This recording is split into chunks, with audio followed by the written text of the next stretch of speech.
welcome to the Coffee of the Geek Show. Today's special guest, Jan Van der Crabben.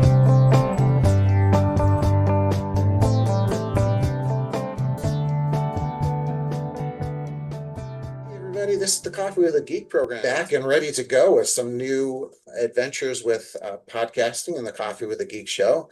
I have Jan from England, and I'm going to let him do more of an introduction, but he has an encyclopedia that I think is highly interesting, but also valid when it comes to our education space. And I really want to talk to him about how, encyclopedias have kind of transitioned in the digital age.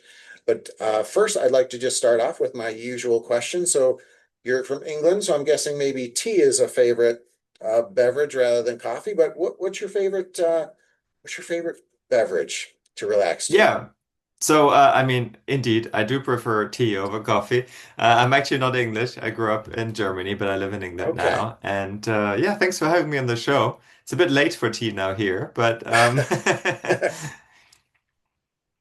Great. So let's first of all, can you just give me kind of your rundown? I call it kind of your educational journey, although you say you're not an educator per se, but certainly what you've created is certainly can be used for education. But can you kind of give me your background and how you got to be the founder and CEO of World History Encyclopedia? Let's go with that. yeah, sure. I mean, it was not a planned journey, but I studied at university. I studied journalism and print media, followed with a master's in war studies. And throughout my university years, I had been quite involved in games, historical computer games, particularly Civilization franchise. And I started a PhD and at the same time thought, well, maybe I should, get a job or something on the side. And I applied for a position as a game designer with the Creative Assembly, which makes the Total War series of historical strategy games. And I got that job. I quit my PhD and became a professional game designer. Now, what does that have to do with a history encyclopedia, you might ask? Well, I did a lot of research for the games that I was working on at the time. So that was around 2006 when that started. And during that research, I really found that something was missing on the internet, something that was a website which is, easy to understand, aimed at the general public, that was reliable and reviewed, and that was free. Obviously, we had Wikipedia at the time, which is free, but not so reviewed, and especially back then, not entirely so reliable. Gotten a lot better though. Then we had Britannica, which obviously is a really great publication, but it's certainly not free. And then we have academic publications, which are either free and, far too specialized for like a general public use, or very often also behind extremely expensive institutional paywalls. So it's sort of in that triangle that I felt, a website would be a good thing. I've always loved history. And so I just started this little history website for fun because I also wanted to, improve my programming. And so I programmed this website on a train, on a commuter train, over a few months on a laptop and launched it. And it wasn't called anything encyclopedia at the start. That idea came a few months later. But that's kind of the starting point. And I quickly realized that, I was writing a lot of these articles myself in the beginning, and I realized a few things. The first one was that I didn't particularly enjoy writing these articles. Secondly, that it was a lot of work, and that I wasn't very good at it either. So I really needed help, and I had at that time, unfortunately, inherited some money from my grandmother who had passed away, and so I took some of that money and paid for the first 100 contributions, which I recruited from like history writers and authors that I found on the internet at the time. And some of them decided to stay on and just keep contributing because they liked the idea, they liked the vision. And so we kept developing this website and it grew over time. And now it's the most read history publication there is. Wow, that's really incredible. I really am fascinated by the kind of game element of it. So many games that you come across do have historical themes and Yeah. backgrounds. Do you find, and from your experience, this has been one of my, I guess, kind of pet peeves in some, because I think sometimes the history isn't accurate. And if Hmm. kids are playing a game where the history is not accurate, they're probably pulling away some inaccuracies with, the history that they're learning from it. Any thoughts on that? Do you find most of the games, since you've seen it on the developer side, is there a focus on accuracy from what your I experience? think, yeah, obviously it varies between games, right? So you've got some games that focus very much on historical accuracy. So, for example, the sort of paradox games like Europa Universalis and so on come to mind. They are very accurate, but they are also a little bit drier, and they are really aimed at a hardcore historical strategy audience, for example. And then the games I've worked on a lot, for example, the Total War series is also claims to be rather historically accurate, but it does certainly, at times take some liberties for simplicity's sake, I don't know, regional borders are drawn somewhat differently, or, maybe some infantry unit doesn't 100% look what it looked like, but it's a mix of different things, and then you've got games that sort of border on the fantastical at times, like the Assassin's Creed series, which is extremely popular. Um, I think all of them have a merit because I think we need to differentiate between historical accuracy, which is does it get the facts right? And historical authenticity, which is does it convey the experience, the human experience of what that time period was like, right?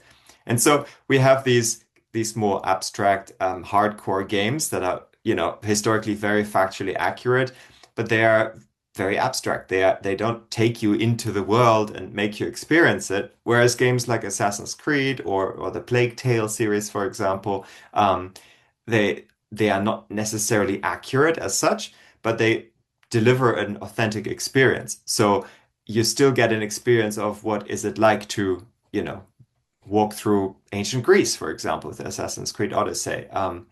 So I think, yeah, both have their value. And when we made games, we wanted to be as accurate as we could, but at the same time, we also wanted to make a fun game, right? So, we did make some choices of simplifications, for example, in order to, yeah, simply make it a more enjoyable experience that people could relate to without necessarily having to know the history. Somebody who isn't necessarily a historian might just find it more accessible that way,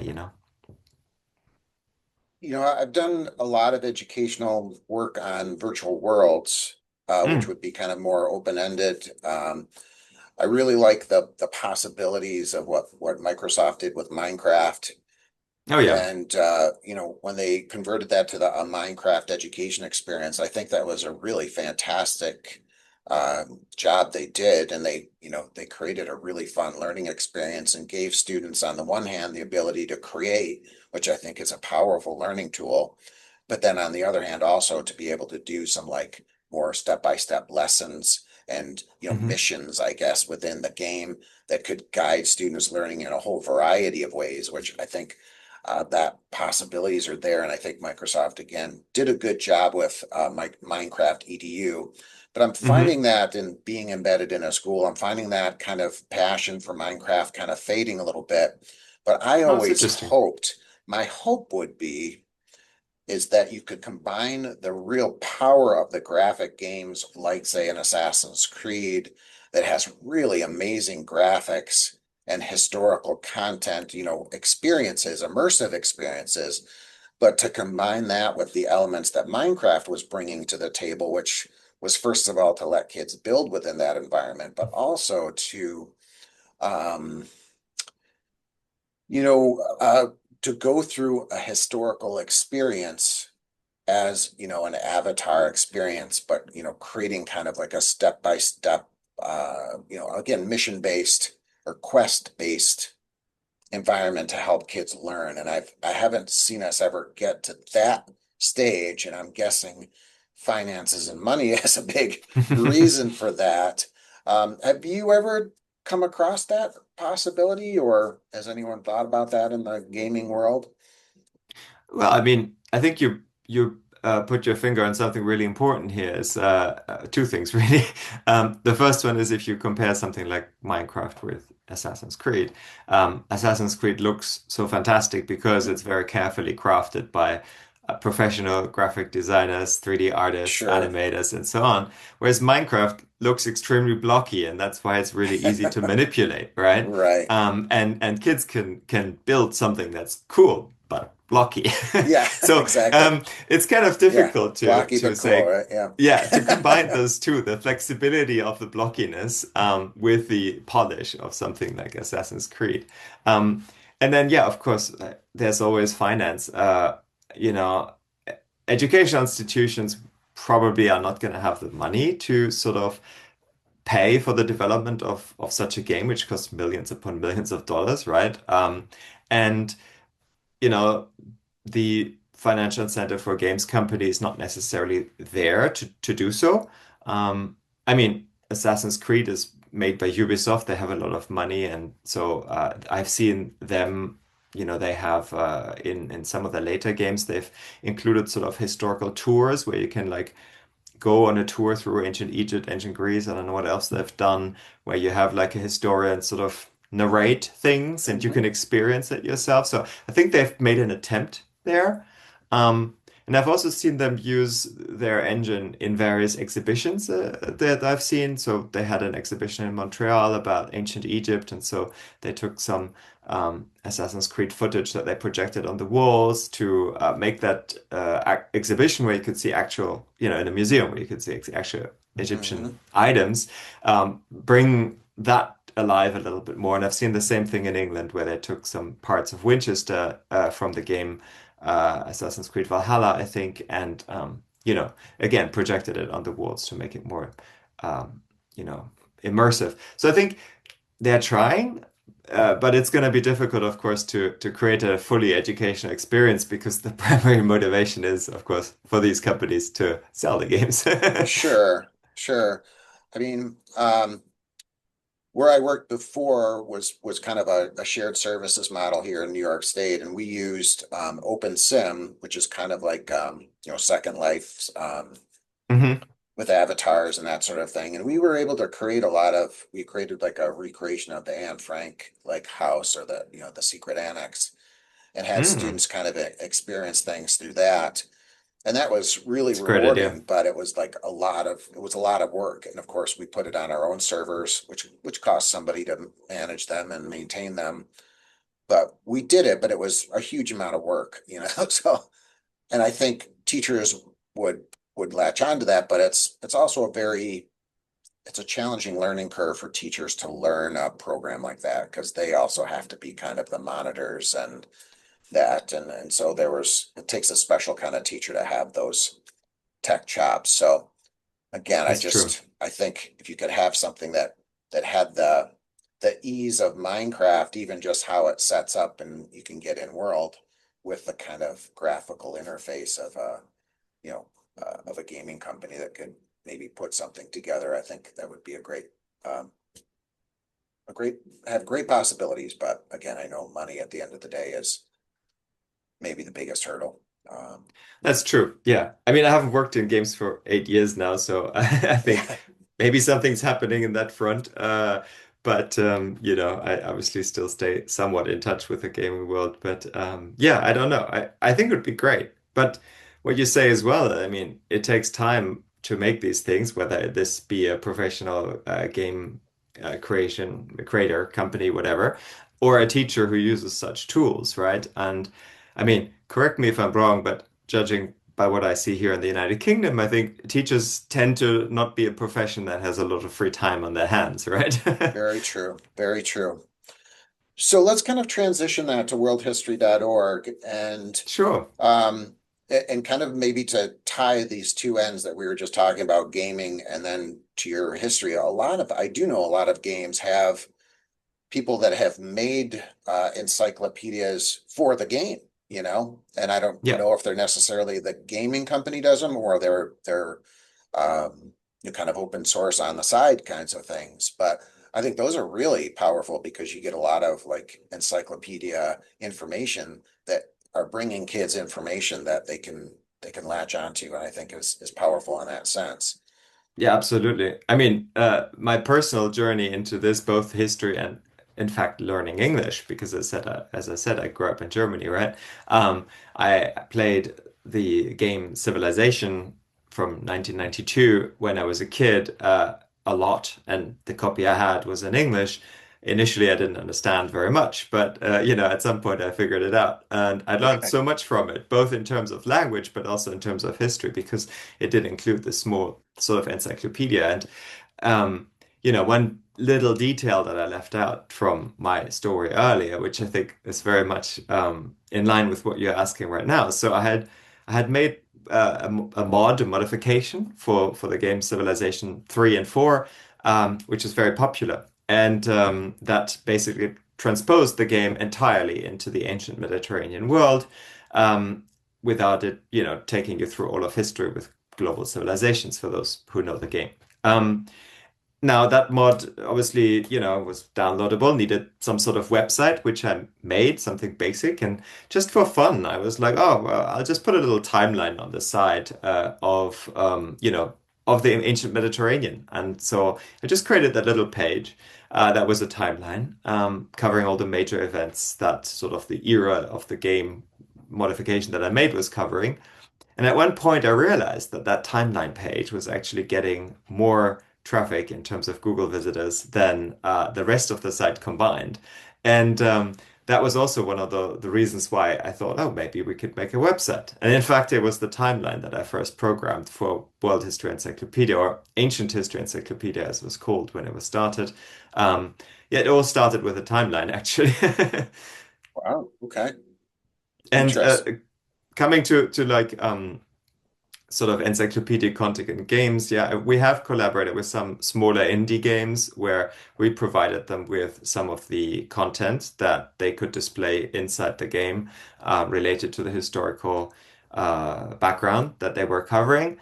But of course, in larger companies, it is the game designers who are hired by the company who will be writing this content. So this is something I had done to some degree as well when I was a game designer, and some of my colleagues basically did just that. Mhm. So tell me just about worldhistory.org and what your role is, how it started, and anything else that we haven't Yeah, dug into sure. yet. Yeah, I mean, as I mentioned, the website started while I was working on the side as a game designer. It launched in 2009, officially. I worked on it about a year before that, and I gathered some of the articles that we launched with. And essentially, for about 10 years, I was working on the side in the games world because, I really enjoyed my work as well.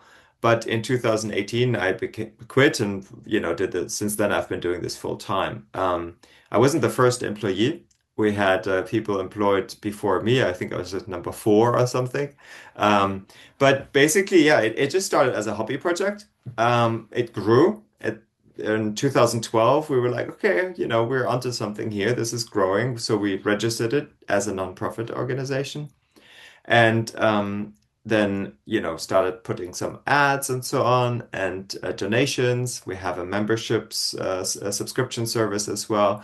And all of these things together led to the fact that, at some point, yeah, it became a viable business essentially that we were running. And we started employing people so that initially writers and researchers that they could, produce more content so that we could grow faster. And from there on, yeah, it just became like the snowball that was rolling. And I think that's pretty much continued until last few years, where with AI now, we're obviously seeing a shift. And in terms of like general user behavior on the internet. So that sort of snowball that was infinite growth has sort of now flattened out, and we're kind of, yeah, we're kind of even at the moment. We don't know what the future holds, of course, but we have quite a few things in the works, both AI wise and the exact opposite as well. So I think it's an exciting future at the moment. I know you said you weren't really an educator per se, but I think what you've created certainly is highly valued in education. Hmm. Do you find, and again, maybe your sample size is going to be smaller depending on how much interaction you have with the kids. But do you find, again, kind of our distances and, here in America, it's always, and maybe this is always a, a time thing or a generational thing, that, kids don't know enough about history, and it's getting worse. Yeah. Do you have that sense in England that there's a concern about kids learning history? They're not learning enough history. I'm sure you've seen like YouTube videos where they have kind of man on the street interviews, and they walk up to some random Mm. person and say, "Hey, what can you tell me about the Holocaust?" And kids don't know, or Sure. even adults don't know in that particular case. Um, is that maybe a mission of world history, is to keep that going? And I mean, is there any kind of sense for education and bringing history to life for people?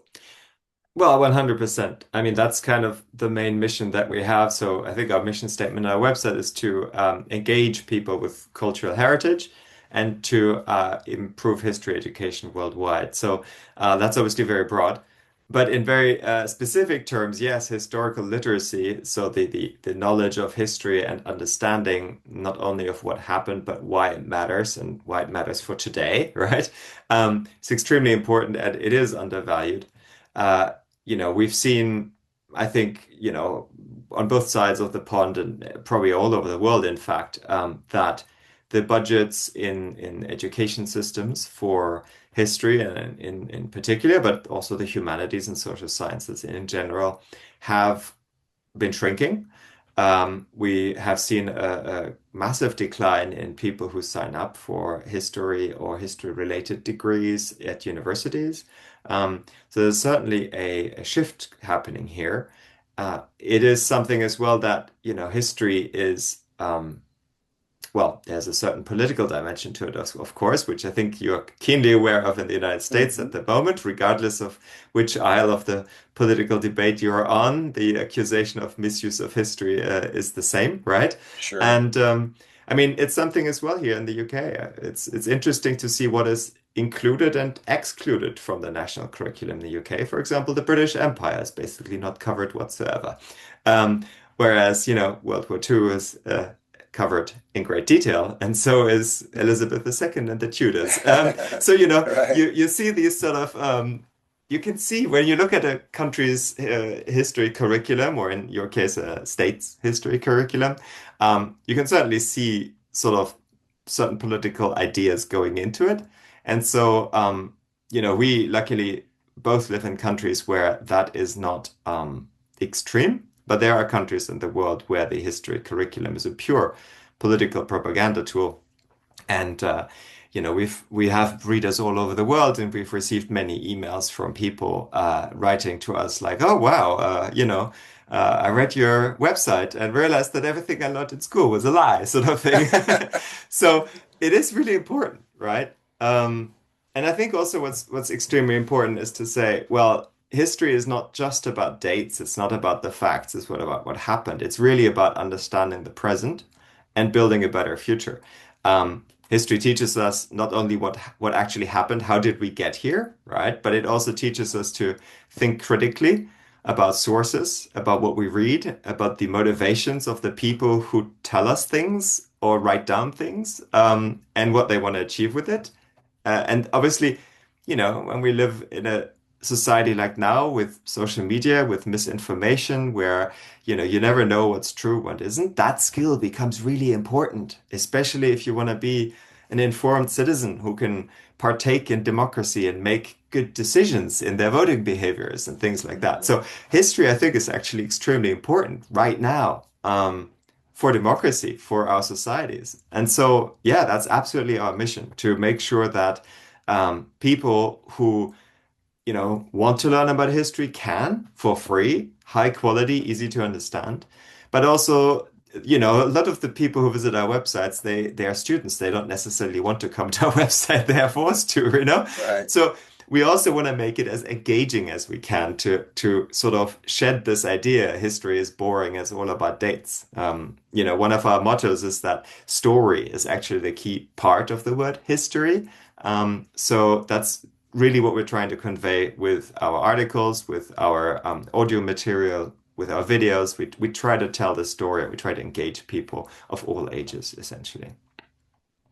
Well, that's a great way to kind of wrap this up, and I really liked how you framed all of that. And looking at the website here, it's really just you've hit on a lot of different things that I know educators would love. You've got in your education section, you've got primary sources, which are valuable. You've got, Yeah, collections, you've got quizzes, um, which, kids don't like quizzes, but, they're important for learning tools. And you even have like your media pages and a podcast and a YouTube channel, audio articles. So you've hit on a lot of really, I think, powerful ways that kids are learning today.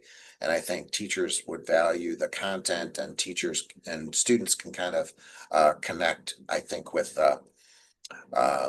the other pieces like the social media pieces and the YouTube bit. So sure. I really think you've done a great job with that, and I'm really so glad we've connected, and I hope we'll stay connected, because I think what you've done here is and the team that you're working with has done some really powerful stuff here, and the website looks great. It really, like I said, easy to Thank you. navigate. Easy Yeah, to well, I mean, navigate. we've just made it, I hope, easier to navigate, actually. We've launched quite recently an AI tool, which is more of an AI research tool. So it allows students and teachers, obviously, and anybody to query not only our database of content, but the core corpus of open access journals, which is maintained by Open University here in the UK, but it's a global database of historical and other academic journals. And so we have an AI tool that we built, which allows anybody to query our data and the corpus of academic journals for any question they have about history, to get a short summary answer. So it's even shorter than like a Google answer that you now see at the top of the search results. But it also cites all of its sources, so that students are now able to, with this AI tool, because AI is kind of the future, right? Yes, it We is. can't ignore it. So with this, a student can now easily engage with a huge corpus of information that is carefully reviewed, top notch, that maybe as well, especially in the academic journals, they wouldn't necessarily be able to read depending on their age or reading level, right? But it gets transformed into something that they can easily understand. And so we really want to take this mission of making history understandable and expand it just, yeah, even beyond our own website into the world of academic journals, so that it it opens this window into a world that I think to many students otherwise would be entirely closed. Yeah, that's fantastic. Okay, so let me ask you a couple of our speed geek questions. Those are just Oh quick, yeah. short answers. Throw out whatever you think. What is your favorite social network? Oh, I'm not so big on social media personally. I feel like social media isn't that social anymore. Um, True. but That's I have taken recently a liking to Blue Sky. I think that's the last social network that still feels like a social network and not like a, I don't know, addiction platform. right. Okay, fair enough. I haven't tried that one yet. I feel like I've already got too many that I don't want to add one more. But Oh, I totally um, get that. yeah. So what's well, since you've had a gaming past here, what's your game? Do you still play games? And what would be a game? What's a favorite? Sure. I mean, I do play games. I play all sorts of games. I love historical strategy games, but not just history. At the moment, I'm deep into Dune Awakening, which plays in the Dune universe. Okay. Fantastic game. But yeah, no, games are definitely a passion of mine. Good way to relax. Yeah. Okay. And what's your favorite way to unplug? We'll end on this one to get away from Well, technology.